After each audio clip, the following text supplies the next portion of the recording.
Hi everybody, my name's Steve, and the purpose of this video today is just to take a few minutes to walk you through how to create your very own thought exchanges. Here I am at my.thoughtexchange.com, and I'm about to log in with my email address and password. The only thing to note here is that the email address that you're logging in with has to be added to the leader list for an existing ThoughtExchange account for you to be able to create exchanges. So now that I'm logged in, I just need to click the blue Create button at the bottom of the screen. The first thing I'll do in creating my exchange is take a look at the question and introduction section. So if you have a question in mind already, that's great. You can type it in here. If you're looking for some inspiration, you can click our question library up at the top here to get a list of previously used questions categorized into a few different buckets here. We can click any of these, and I have the ability to edit it as much or as little as I like.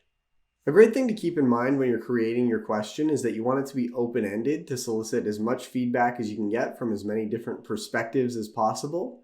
If there's any additional context that you'd like your participants to know when answering the question, you should include that below in your introduction section, just to avoid making your question more complicated. If you'd like to learn more about creating a great question or writing a really engaging introduction, you can check out our help articles and videos specifically about those topics. When I'm done writing my question and introduction, I'll just click Save.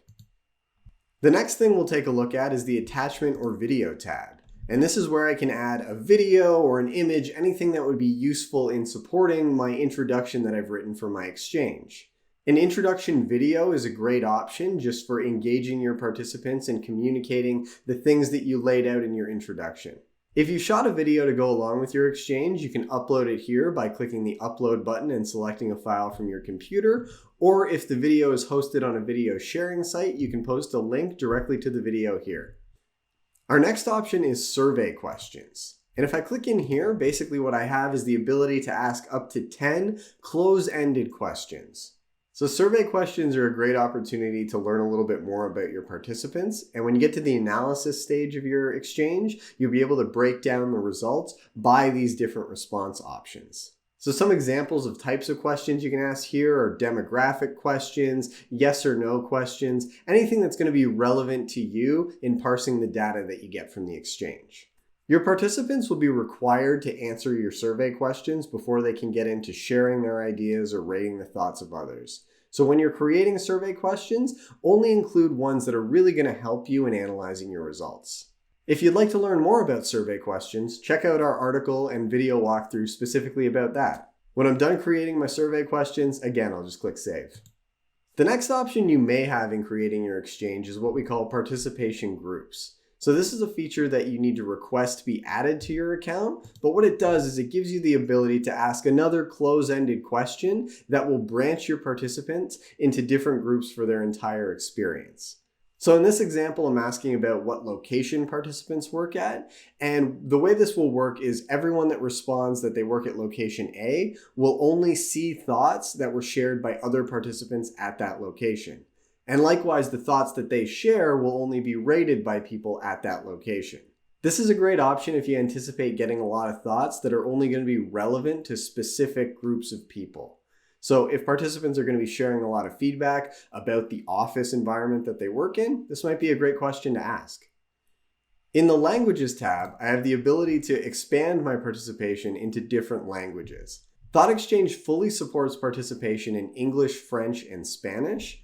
So if I click these options here and hit Save, I'm prompted to go back to my introduction, survey questions, and my question to add the translated versions of those in these tabs here. I also have the option to click here to support additional languages. And what this does is it opens participation up using our rolling user experience and Google Translate to participation in any language that is supported by Google Translate. So thoughts will be translated automatically when they're shared, and before they are rated, they'll be translated into the language that the participant has selected. This is a really great option if you have a very diverse group of participants and you need them to be able to participate in whatever language they choose. The Moderation tab contains some tools that allow me to make sure that the thoughts being shared in my exchange stay within some defined parameters. The first type of moderation that I have some control over here is participant moderation, wherein my participants themselves can identify thoughts that may be inappropriate or may identify a person by name and have those thoughts reported to you as the leader so you can approve or reject them from the exchange. By toggling this option on or off, I'm deciding what I want to happen to those thoughts once they're reported by participants. If I want them hidden from other participants until I have a chance to review them, I'll toggle this to on. If I'd prefer they stay in the exchange before I have a chance to review them, I'll just leave this off. Machine moderation uses artificial intelligence to identify thoughts that may contain inappropriate language or identify individuals. By default, we have machine moderation turned on for toxic thoughts, which contain inappropriate language or things that may be considered rude or hurtful. And I can also enable machine moderation for thoughts that could potentially identify people. And again, I can select what I want to happen to those thoughts that are flagged by the artificial intelligence. If I want them removed from the exchange until I can review them, I'll leave this on. If I want them to stay in the exchange, I would just switch this to off. Machine moderation is a great safety net, but it's not perfect, so you still want to keep an eye on the thoughts that are coming into your exchange. When I've got my moderation settings the way I like, I'll hit save. The deadline tab allows me to set a closing date or time for my exchange if that's something you want to happen automatically. So I've got a timer option here if I'm running my exchange live in a meeting or an event and I only want to give 10 or 15 minutes to participants, I can do that here. If participants are going to be sharing and rating thoughts over the course of a week or more or a few days, I can select a date and time to close my exchange in the calendar option. Finally, I just need to decide if I want participants to be required to log in to ThoughtExchange before they can share or rate thoughts. Having participants log in is a great way to ensure their experience is as smooth as possible. So if they log in on different devices at different times, they'll be able to pick up their participation basically right where they left off.